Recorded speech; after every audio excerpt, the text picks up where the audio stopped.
The phone rings, middle of night. Ruth wakes up, reaches for receiver, still half asleep. Hello? Voice on other end shaking, crying. Mr. Ruth, this is Sister Magdalene, from St. Mary's. Ruth sits up, suddenly awake. St. Mary's, the orphanage, where he grew up, where he spent 10 years of his childhood. Sister, what's wrong? There's been fire. The main building. It's gone. Completely gone. Ruth stops breathing. The main building, where he slept, where he ate, where he learned, where he became who he is. Gone? Burned to ground. We got all children out safely. No one hurt, but building is destroyed. Everything inside lost. Ruth closes eyes, sees building in his mind. Tall brick structure. 3 stories, narrow windows, cold hallways. His childhood home. Now ashes. I'll be there. First train tomorrow. Mr. Ruth, you don't have to. I'll be there. Ruth hangs up, sits in darkness. Wife Claire stirs beside him. Babe, what's wrong? St. Mary's burned down. Claire sits up, turns on lamp, looks at husband, sees something in his face she rarely sees. Pain, deep pain. The orphanage? Yes. When? Tonight. Just happened. Are the children okay? Sister said everyone got out. No injuries, but building is gone. Claire takes his hand. I'm sorry, babe. Ruth doesn't respond, just stares at wall, thinking, remembering. 8 years old, small boy, scared, angry, confused. His father brought him here, dropped him off, said he couldn't handle him anymore. Too much trouble, too wild, needed discipline, needed structure. St. Mary's would fix him. Ruth remembers standing at entrance, watching his father walk away, not looking back, just leaving, and abandoning him. Sister Magdalene took his hand, led him inside, showed him dormitory, rows of narrow beds, 50 boys in one room. This is your bed, number 24. Keep it neat, follow rules, you'll be fine. Ruth wasn't fine. First week he cried every night, silently, under thin blanket, so other boys wouldn't hear. Second week he stopped crying, started fighting instead. Any boy who looked at him wrong, any boy who took his food, any boy who laughed at him. Ruth fought them all. Brother Matthias found him one day. After fight, Ruth's knuckles bleeding, other boys' nose bleeding. Brother Matthias didn't yell, didn't punish, just said, "You have anger, I see it, but anger without direction destroys you. Come with me." Took Ruth to yard, handed him baseball bat. "Hit this ball, hard as you can, put all anger into swing." Ruth swung, missed, and swung again, missed. Third swing connected, ball flew, higher and farther than any ball Brother Matthias had seen from boy that age. Again! Ruth swung, connected, ball sailed over fence. Brother Matthias smiled. "You have gift, natural gift, but gift without discipline is wasted. I'll teach you discipline. You teach yourself control." That was beginning. Brother Matthias worked with Ruth every day, teaching him baseball, teaching him focus, teaching him to channel anger into something productive. 10 years Ruth spent at St. Mary's, age 8 to 18. Learned to play baseball there, learned to read there, learned to be person there. Not always good person, not always obedient, but learned. And when he left at 18, signed by Baltimore Orioles, he looked back at building, promised himself, someday I'll help this place, and someday I'll give back what they gave me. But years passed, career happened, fame happened, money happened, promise got buried under success, until tonight, until phone call, until building burned down. Morning comes. Ruth takes train to Baltimore. Claire comes with him. Journey takes hours. Ruth barely speaks, just looks out window, watching countryside pass, thinking. When train arrives, Sister Magdalene waiting at station. She's older now, much older, but Ruth recognizes her immediately. Same kind eyes, same gentle smile, same strength. Mr. Ruth. Sister Magdalene. They embrace. She's crying. Ruth's eyes wet too. "I'm so sorry you had to see this. Show me." They drive to St. Mary's. Ruth sees smoke before sees building, black column rising into gray sky. They turn corner. Ruth sees remains. Main building is skeleton. Just walls standing, blackened, broken, windows shattered, roof collapsed, everything inside burned. Gone.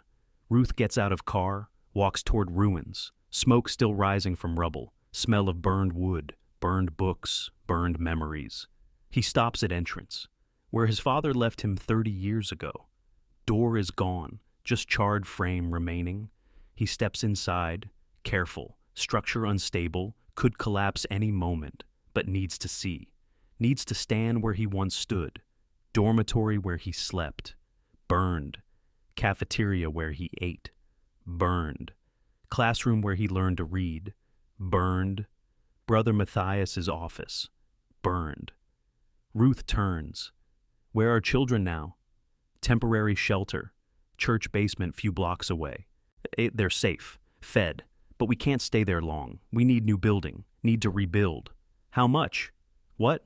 How much does it cost? To rebuild? Sister Magdalene shakes head. Mr. Ruth, we can't ask you. You're not asking. I'm offering. How much? She hesitates. Looks at ruins. Looks back at Ruth. Contractors say $100,000. Maybe more. It's impossible. We don't have that kind of money. Church doesn't have it. City doesn't have it. Country is in depression. Nobody has money like that. Ruth nods, thinks. $100,000. More money than most people see in lifetime. But he has it. Has more than that. Baseball has been good to him. Very good. I'll get it. Mr. Ruth, you can't possibly... I'll get it. Give me 2 months. I'll raise $100,000. We'll rebuild this place. Sister Magdalene stares. Doesn't believe. Can't believe. Well, how? I don't know yet, but I will. He looks at ruins one more time. Sees ghost of 8-year-old boy standing at entrance. Scared. Alone. Abandoned. That boy needs this place rebuilt. All boys like him need it rebuilt. I promise. Ruth returns to New York, calls meeting, his agent, his lawyer, his business manager. They gather in his apartment. Ruth explains situation. St. Mary's burned, needs $100,000, needs to rebuild. Agent speaks first. Babe, that's generous, very generous. But we're in middle of Great Depression. People are starving. Banks are failing. Nobody has money to donate. Then we'll find another way. Lawyer? What way? You can't just create $100,000 from nothing. I can give some myself. Business manager pulls out papers, shows numbers. Babe, you're wealthy by any standard, but you're not liquid. Most of your money is invested. Properties, bonds, stocks, and market crashed. Your portfolio lost half its value. You pull everything out now, you lose even more. How much can I give without destroying my finances? Manager calculates. Maybe $20,000, $25,000 maximum, without selling assets at loss. That's not enough. Agent. Babe, be realistic. St. Mary's is important to you. We understand. But $100,000 in this economy? Impossible. Ruth stands. Walks to window. Looks out at New York. City of millions. City of opportunities. City where impossible becomes possible every day. Nothing is impossible. We just haven't figured out how yet. Next day, Ruth makes announcement. Press conference, reporters gathered, cameras ready. Ruth reads statement. St. Mary's Industrial School for Boys in Baltimore has burned down. This is place where I grew up, where I learned baseball, where I became man. 300 boys currently have no permanent home. They need new building. Building costs $100,000. I am personally committing to raise this money. I am organizing series of charity baseball games, exhibition matches, Babe Ruth All-Stars versus local teams across country. All proceeds go to St. Mary's Rebuilding Fund. Games start next week. Continue until we reach $100,000. I don't care how long it takes. We will rebuild that orphanage. Reporters start shouting questions. Mr. Ruth, how many games? However many it takes. What if you don't raise enough? We will. Why are you doing this? Ruth pauses, looks at cameras, thinks about answer. Because somebody gave me chance when I was 8-year-old nobody. Somebody saw something in me worth saving. And now it's my turn. My turn to give other boys same chance. That's why. Press conference ends. Story hits newspapers next day. Front page. Babe Ruth pledges to raise $100,000 for burned orphanage. Reactions mixed. Some people inspired, some skeptical. Some say it's publicity stunt. Some say it's impossible.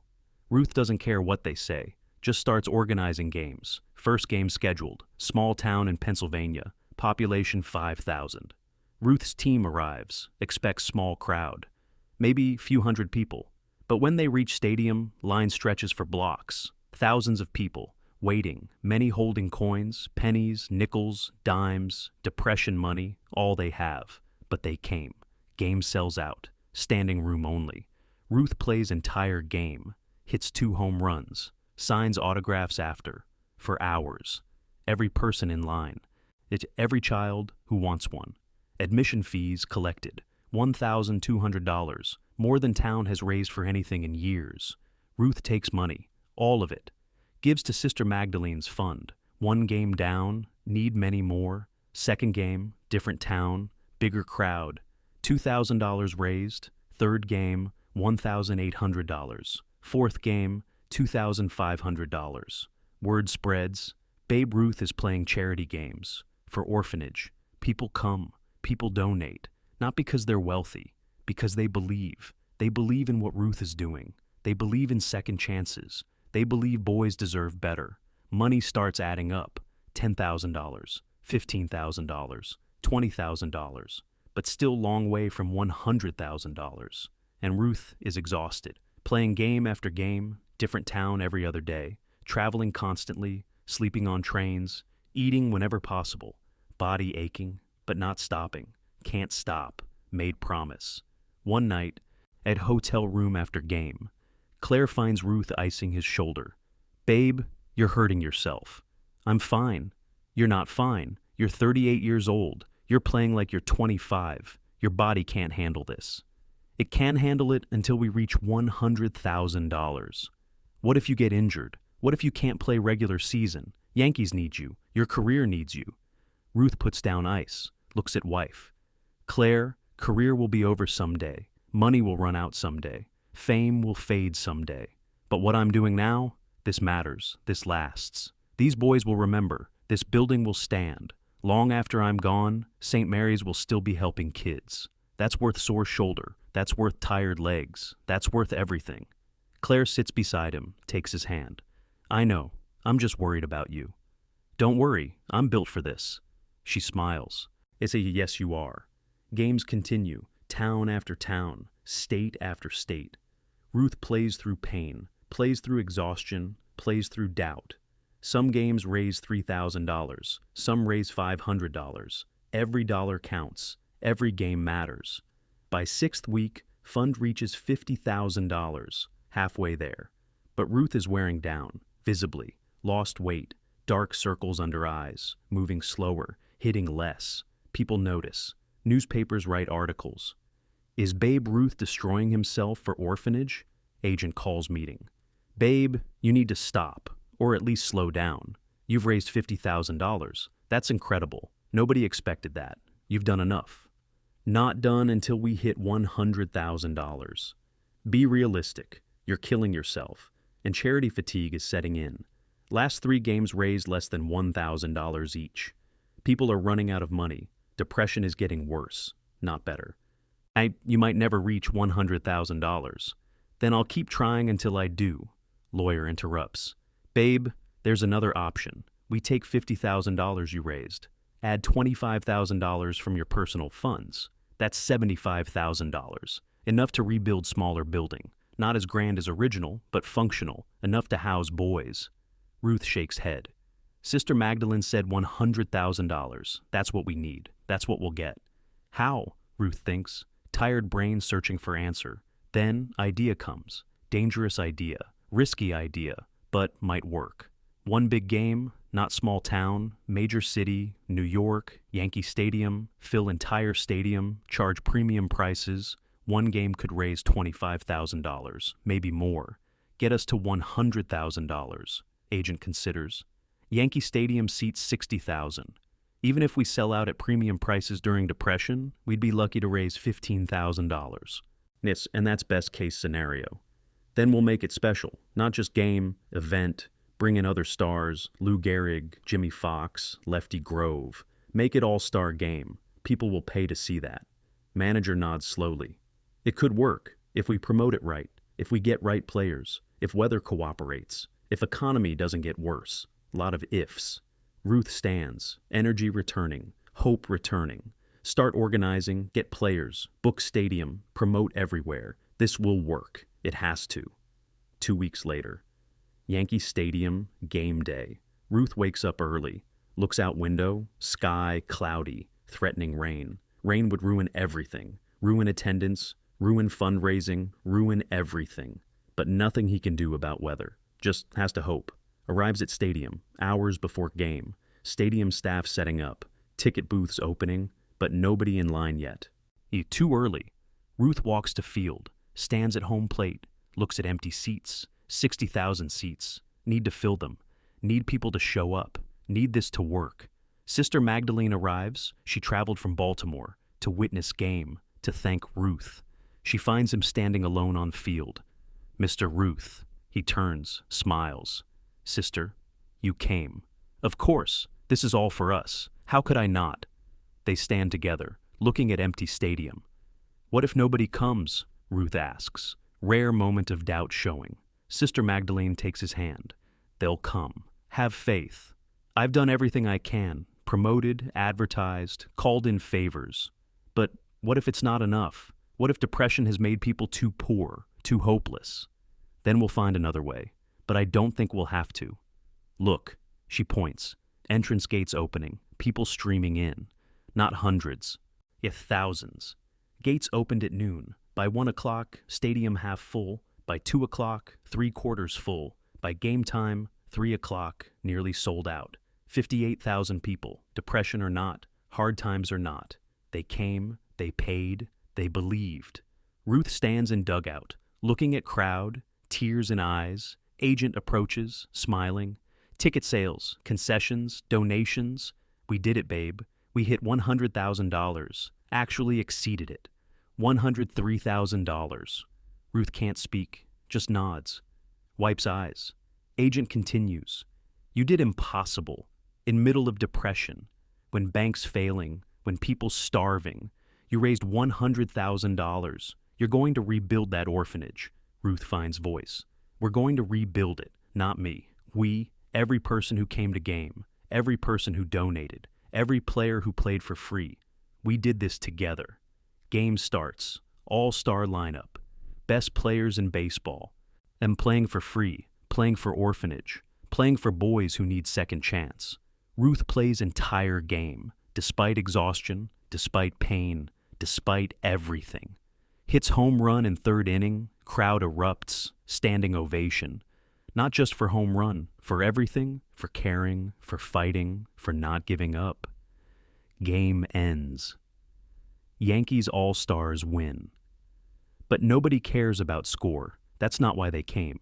They came to be part of something bigger, part of rebuilding, part of hope. After game, Ruth stands at home plate, microphone set up, stadium still full, nobody leaving, they want to hear. Ruth speaks, thank you, all of you, for coming, for donating, for believing. We did it. We raised money to rebuild St. Mary's. But this is bigger than one building. This is about what we can do when we work together, when we care about each other, when we refuse to give up. Country is in hard times. Depression is real. Suffering is real. But so is hope. So is compassion. So is community. Today we proved that. Today we showed that even in darkest times, people will help people. Thank you for being part of this. Thank you for giving these boys second chance. Just like somebody gave me second chance 30 years ago. Crowd on feet, applauding, crying, cheering. Not because they're happy, because they're moved. Because they witnessed something pure, something good, in world full of bad news, full of suffering. This was good. Sister Magdalene stands beside Ruth. She speaks into microphone.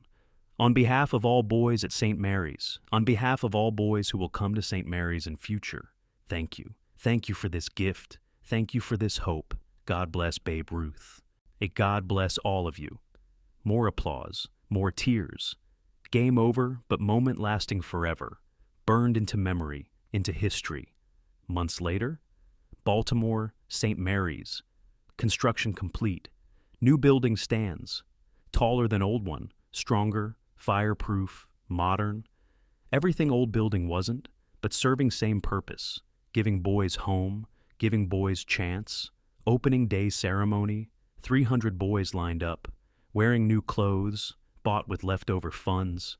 Ruth stands at entrance, same spot where his father abandoned him, where Sister Magdalene found him, where his life changed. Now he's cutting ribbon, opening new building, completing circle. Sister Magdalene speaks to crowd. This building stands because one man remembered, one man cared, one man refused to accept impossible. Babe Ruth could have donated money and walked away, but he didn't. He fought, he worked, he sacrificed, and because of him, these boys have home, have future, have hope. Ruth's turn to speak, but he can't. Emotion too strong. Instead, he walks to boys, shakes each hand, looks each in eye, says, "Work hard, listen to sisters and brothers, learn everything you can. You have chance now, don't waste it. Be something, be somebody. Not because world says you should, because you deserve to be." One small boy, maybe 8 years old, steps forward. "Mr. Ruth, were you scared when you came here?" Ruth kneels, eye level with boy. "Terrified. What did you do?" "I learned, I worked, I tried, and people here helped me. Now I'm helping you. That's how it works. Someone helps you, you help someone else. Chain continues." Boy nods. Understanding more than words say. Understanding hope. Ruth tours building, yet sees dormitories, sees classrooms, sees cafeteria, sees Brother Matthias's new office. Everything better than before. Everything built with love, built with community, built with belief. In hallway, plaque on wall, bronze, shining, words engraved, this building rebuilt through generosity of Babe Ruth and thousands of Americans who refused to let hope die. 1933. Ruth reads it, feels weight of words, weight of responsibility, weight of gratitude. Claire beside him, reading too. "You did good, babe, really good. We did good. Everyone did good. But you started it. You made it possible. Sister Magdalene made it possible. Brother Matthias made it possible. Every person who bought ticket made it possible. I was just messenger. You were more than messenger. You were hope." Ruth looks at her, confused. Hope? When building burned, it seemed like end, especially in depression, when everything falling apart. This seemed like final blow. But you said no. You said we can rebuild, and people believed you, not because you're famous, because you cared. That's hope, real hope, not pretending things are fine, acknowledging things are bad, then fighting anyway. Ruth thinks about this. Never considered himself hope, just considered himself lucky. Lucky to have St. Mary's, lucky to have baseball, lucky to have chance. Now he's giving chance to others. That's not hope, that's debt. Paying back what was given. Years pass. Ruth visits St. Mary's regularly, not for publicity, not for cameras, just to see boys, to talk, to encourage, to remember. Boys who live there never forget visits. Remember giant man who cared, who asked about their lives, who believed in them. One boy, years later, becomes teacher. He tells story. Babe Ruth visited when I was 10. I was new, scared, didn't think I belonged. He sat with me, talked, asked what I wanted to be. I said I didn't know. He said that's okay. Not knowing is beginning of figuring out. Then he gave me baseball glove, said practice, learn, grow. I kept that glove for 40 years, still have it. Not because it's valuable, because it reminds me somebody believed in me before I believed in myself. Another boy becomes mechanic, his story. Ruth visited during Depression. We had nothing, country had nothing, but he came anyway, brought baseballs, bats, played with us in yard, showed us how to swing, how to throw. Afterwards he said, "You boys are lucky. You have nothing to lose. Everything you gain from here is pure profit. Use that freedom. Take risks. Build something." I never forgot that. Started my own shop. Built successful business. Because I had nothing to lose, just like he said. St. Mary's building stands for decades, serves thousands of boys, gives thousands of second chances, eventually closes. Not because of fire, because world changes. Orphanages become less common. Foster care becomes more common. Building repurposed. But legacy remains. Boys who lived there, men who grew there, lives that changed there. All because of fire, all because of phone call, all because one man remembered where he came from, remembered who helped him, decided to help others. That's Babe Ruth's real legacy. Not 714 home runs, not World Series championships, not fame or money or records. Legacy is boys who got second chance, boys who became men, men who helped others. Chain continuing, forever. A fire that destroyed building became catalyst for something bigger, something better, something lasting.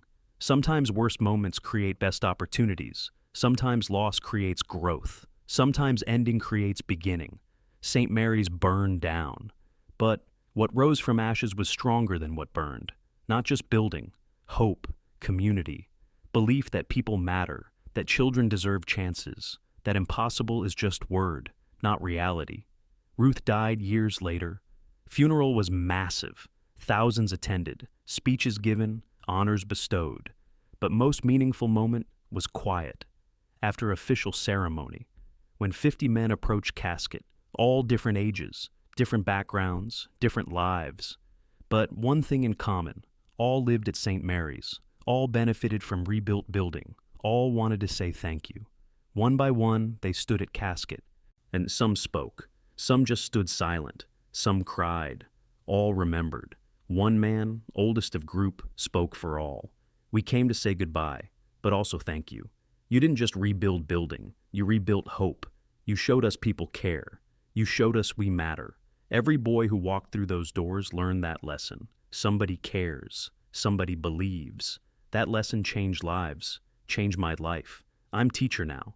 I teach because somebody taught me I was worth teaching. You did that. St. Mary's did that. We won't forget. Other men nodded, agreed. They placed baseball glove on casket. Old glove, worn, used, loved, note attached. From all boys of St. Mary's, you gave us chance. We're paying it forward. That glove stayed with Ruth, buried with him. Symbol of what he really was. Not just baseball player, not just celebrity, man who remembered. Yeah, man who cared, man who gave second chances. Because somebody gave him second chance. Boy abandoned at age 8, became man who saved hundreds of boys. That's story worth remembering. That's legacy worth honoring. That's why when St. Mary's burned down, Ruth's reaction made everyone cry. Not because he was sad, because he was determined. Determined to rebuild, determined to help, determined to give back. And he did. If this story touched your heart, please subscribe to see more incredible moments from baseball history. And comment below. Have you ever had a second chance that changed your life? Share your story. I'd love to hear it.